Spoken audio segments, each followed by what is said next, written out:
وہ سے سعدی کا کیا مطلب ہو سکتا ہے؟ وہی ایک دیوار تھی جو سعدی اور ایلی کے درمیان حائل تھی، لیکن نہ جانے کیوں اس جذباتی تعلق کے باوجود وہ شہزاد کے متعلق محسوس کرتا تھا وہ اسے دیوار نہیں سمجھتا تھا۔ اگر وہ اس موضوع پر غور سے سوچتا تو محسوس کرتا کہ الٹا سعدی تو بذات خود شہزاد اور ایلی کے درمیان ایک دیوار بن چکی تھی، ایک ایسی دیوار جو راستے کی مشکل نہیں تھی بلکہ ایلی کے تحفظ، سکون، اطمینان اور خوشی کی دیوار تھی۔ یہ صحیح تھا کہ ایلی کو شہزاد سے بے حد وابستگی تھی، لیکن ایلی محسوس کرنے لگا تھا کہ شہزاد کے شادی شدہ ہونے کی وجہ سے ان کے تعلقات صحت مند نہیں رہ سکتے تھے۔ بہرحال وہ سعدی کے اس اشارے کو نہ سمجھ سکا۔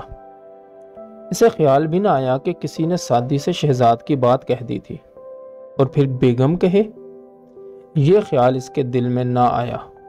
اگر وہ سعدی کے اس اشارے کو سمجھ پاتا تو یقیناً وہ سعدی سے مل کر اسے تمام رویداد سنا دیتا، اور سعدی اپنی خلوص پسندی اور سادگی کی وجہ سے اس پھانس کو اپنے دل سے نکال دیتی جو بیگم نے انتقام کے جذبے کی وجہ سے اس کے دل میں پیدا کر دی تھی۔